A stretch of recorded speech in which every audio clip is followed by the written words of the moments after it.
Yo, what's going on, guys? Crispy Flakes here. Welcome to Extra Crispy. Before we get going on today's video, I gotta ask, man, is there any carpenters in the comments section, bro? Because literally, I got these two freaking bitch-ass paint marks right here, and I can't get rid of them, man. Like, I literally tried painting over both of them with the same color, and they're still there! Sorry. For today's video, we have the one player every NBA team needs to trade in 2022. That's my cinematic voice. So, you let me know in the comment section below, who would you trade, man? Who would you trade if you could trade anybody on your team? Or who should be traded, I guess. Not if you could trade anybody on your team, because that's going to give some different answers. But yes, here we go, man. Let's get going on this. Starting off with the Atlanta Hawks with Danilo Gallinari, man. I will tell you, Danilo got me feeling old as hell, bro, because this dude's like 33 already. And I remember him being drafted into the NBA. So, yeah, was brought onto the team meant to like add like some floor spacing and stuff like that. And he's been like an okay bench player. I would say he's been okay, but I don't know. I still think he could start on a lot of NBA teams, to be honest. He's a fine player. I just don't know like if his role is what is needed on the Hawks, if that makes sense, man. And they could probably do it for a little bit cheaper too. I don't know what his contract is, but I'm assuming it's not great. Okay, so next up we have the Boston Celtics with Dennis Schroeder. Yeah, this one's pretty simple when it comes down to the Boston Celtics. Like, Schroeder is obviously on a really good valued contract, trying to prove his worth this season. I think he's done that. He's going to get a lot more of a payday in the actual NBA offseason, so I don't think they're going to want to pay him a lot of money, so it's like you might as well get some sort of asset back, unless you think you're going to make a championship run, which I don't think the Celtics are doing this season. So yeah, okay. Yeah, trade this man. Trade him. Okay. Next up, we got the Brooklyn Nets with Javon Carter, okay. Nothing against Javon Carter. Remember him balling out on the Memphis Grizzlies a few seasons ago. Yeah, you all can trade Javon Carter, I guess. Maybe get you like, I don't know, like some sort of center? Sort of big guy, maybe? Yeah. All right. Next up, we got the Charlotte Hornets with Kelly Oubre Jr. So, the idea behind this one right here is that, the team already having Gordon Hayward, who's been pretty solid this season. Miles Bridges, you got PJ Washington, you got guys like James Bouknight on the bench, waiting for more opportunities and everything. Obviously when everybody's healthy and stuff. So, with Kelly Oubre, it's like maybe not like a position they absolutely need, and he's a very talented player, so you could probably get something back for him that can kind of address maybe like some other roster situations, like the center spot, toss him in with Mason Plumlee in some sort of trade, and get you a good interior guy, man. Go for like a Miles Turner or somebody like that. Next up, we got the Chicago Bulls with Kobe White. So Kobe White has been actually really solid over the course of the past few games. I actually disagree with this one, because for me, man, a lot of people, were kind of upset with my take on Kobe White when he was first drafted. I kind of said I think of him as kind of like a Lou Williams type of guy, where somebody that can come off the bench as a six-man, just be really effective scorer, for many seasons to come and everything, or like a Jamal Crawford, something like that, man. Y'all know the type that I'm talking about, right? Like, to me, like, Kobe White kind of fits that bill. So, having Lonzo and stuff like that, you can play both these guys together. Now, he is very talented, so once again, you can trade for a different position. Maybe to like the Pistons for like Jeremy Grant or something, man. I'd have that conversation. Also want Patrick Williams. Okay, next up, we got Kevin Love of the Cleveland Cavaliers. So, Kevin Love's a very interesting situation. Now, the Cavaliers have had a whole bunch of horrible injuries this season. It sucks, man, because I've been a big fan of the Cavs this season. But Kevin Love, the issue is that he had like this large contract and he wasn't playing up to the standards. Now he's playing better basketball. He's not playing $30 million a season basketball, but he's playing better basketball to the point where maybe, in the short term, you could probably probably like find a team to like bite on the contract a little bit. But like now's the time to do it. Like, don't keep him now that he's playing a little bit better, and then if he starts playing better, getting injured, get salty where you can't find a home for him, right? So it's like, do it while the stock's going up. Next up, we got the Dallas Mavericks with Tim Hardaway Jr. See, I like Tim Hardaway.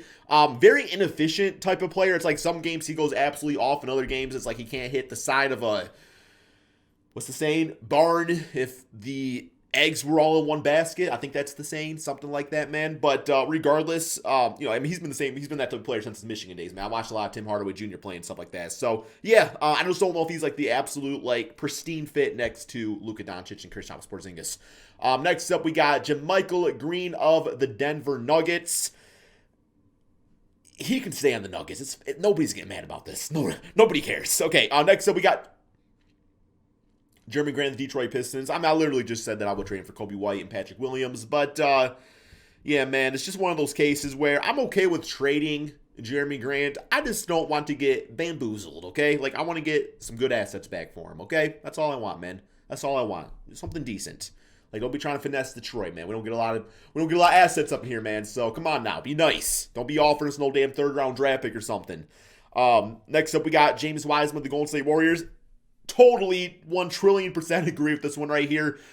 James Wiseman's a great young center. I really think he's going to be a future all-star in the NBA. It's just, like some players take a little longer to develop, and the Warriors system is not built in a way to optimize the type of center that James Wiseman is. It's just not a good fit. It's just not. That's okay. At the time, it was a good idea to draft him because, they had the second pick, and he was the great player to have right there, man, available and everything. But, yeah, in the long term, it don't really make a lot of sense. I think they can get something of value, although the Warriors are so good right now where I don't blame them for kind of like sitting on James Wiseman being like, we don't really need anything right now, so we're going to kind of keep him and see, what happens. So I get that too.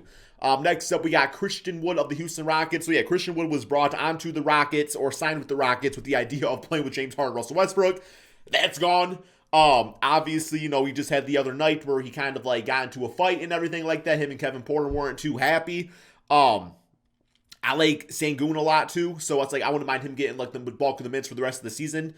I would get something back for Christian Wood, man. Maybe it's like some draft picks or something like that. Definitely can help out a lot of contenders, no doubt about that. Next up, we got Miles Turner of the Indiana Pacers. So with this one right here, Miles Turner, I know he's beloved by Indiana Pacer fans, and I think he's a very underrated player. He's never really reached like that offensive peak that I think he could have got to. But when it comes down to it, like the issue with the Pacers is that we know who they are. Like Sabonis, Turner, it's a decent front court. They both could probably be better without each other. Like given the right fits around them and stuff like that. So yeah, I think it's just maybe time to move on. It's time to move on. Next up, we got Eric Bledsoe of the Clippers. I suppose so, but like Paul George being out and like Kawhi Leonard being out probably for the entire season. I mean, the Clippers, like, I could see where maybe they could be like, this season's a wash, but also Eric Bledsoe, is he going to be an all-star team? I don't think he's been an all-star, has he? I don't know, man. Like a near all-star caliber player like back in the day, can turn on veteran mode. Veteran mode is when a vet can take over at any moment and maybe keep this team afloat, at least play in tournament until, like Kawhi and Paul George are back. Just my thoughts. Next up, we got Russell Westbrook of the Lakers.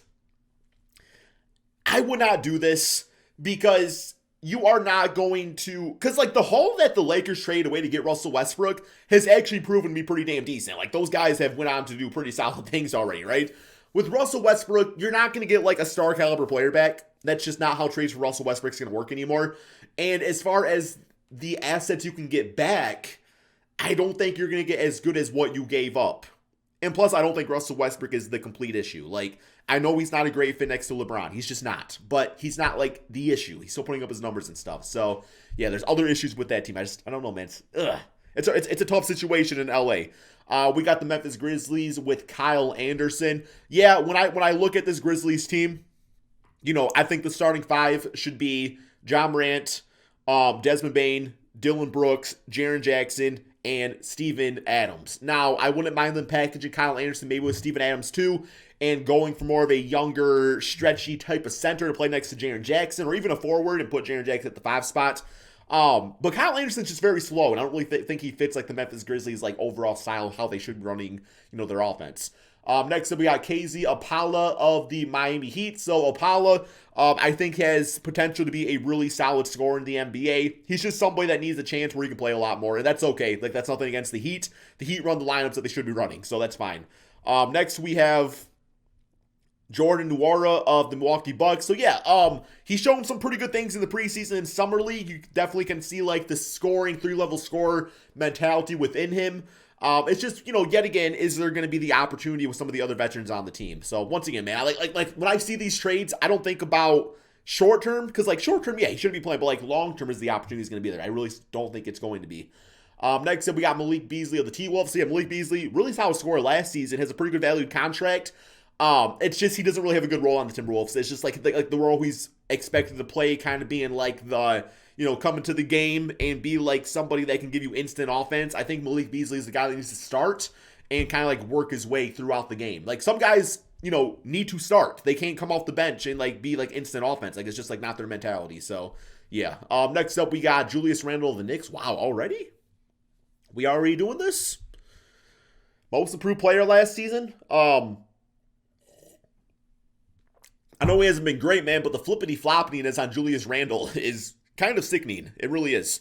Next up, we have Jackson Hayes of the Pelicans. Yeah, not a great fit next to Zion, although at this point, nobody's a good fit next to Zion because Zion's not playing. But Jackson Hayes, athletic. I think he needs to add something else to his game. I don't know what it is, man. Like, when I see him, I see a player in 2K22 maxed out athleticism, VC wise and everything like that, man. Like that's who Jackson Hayes is. You got to add some more finesse to his game. Next up, we got Derek Favors of the OKC Thunder. Yeah, $10 million a season for a solid, veteran player. They can get something back for him. Doesn't really need to be on the Thunder this season. Like, that's fine. Next up, we got Gary Harris of the Magic. See, I would see, like, Gary Harris is, like, a low-key player I would like to see, like, on the Lakers. Like, I think the Lakers can get him for pretty cheap. Actually, I don't know what his contract is, so maybe that's not true. But also, Gary Harris has literally, like, he peaked so early in his NBA career where every season it's just, like, more of, like, downhill spiral. So, I don't know, man. All right, we got Ben Simmons of the 76ers. I'm not talking about Ben Simmons until he gets traded, man. I'm just not talking about that dude anymore. Jalen Smith of the Phoenix Suns. So this one I kind of disagree with, man. Like, Jalen Smith been playing some good basketball as of late. Now, do I think he's, like, optimal next to, like, DeAndre Ayton and stuff? I don't know about that. But as, like, a high-energy type, like a Jason Maxiell type, you don't know who I'm talking about, man. Hopefully you do. I think he could be that for the just, high-energy, going to try 110% every single play type of player, man. That's why I see with Jalen Smith. Plus the goggle glasses. Like, come on now. That just adds to his trade value, in my opinion. We got Nurkic for the Trailblazers. So yeah, man, like before like Nurkic like snapped his leg in half, he was like an all-star caliber center. In the past, like since he's been playing stuff, he's been fine. But I think it's time for something new on the Trailblazers. That's just the best way to put it. Next up, we got the Sacramento Kings. Everyone but Tyrese Halliburton and Rashawn Holmes. That means like De'Aaron Fox and stuff, man. Damn, bro. Y'all ready to give up on De'Aaron? Or not, I don't want to say give up, but move on from De'Aaron Fox in Sacramento. Get a nice haul back for him, that's for sure. We got Thaddeus Young of the Spurs. Yeah, man, I really want to see him on the Bulls. Like, it's a perfect fit right now, man. Like, send him to the Bulls, or the Phoenix Suns would be kind of cool too. But yeah. We got the Toronto Raptors with Goran Dragic. Yeah, man, like, he's like 35, not going to win a championship with the Raptors this season. But he also has a pretty large contract where I don't know if moving him is going to be easy without a buyout. We got Jordan Clarkson of the Utah Jazz. Once again, like a team contending for a championship, man. You got like, like former sixth man of the year right here. I don't know about all that. I don't know if I like that move. And then we have Davis Bertans of the Washington Wizards. They gave this dude a lot of money to be a sharpshooter, and he's a sharpshooter, man, but that's about all he is, and I just don't really see a lot of teams taking on his contract. But yeah, guys, that's all we got for this video. What you all think? Let me know in the comment section below. Thank you all so much for watching, and peace out, my friends.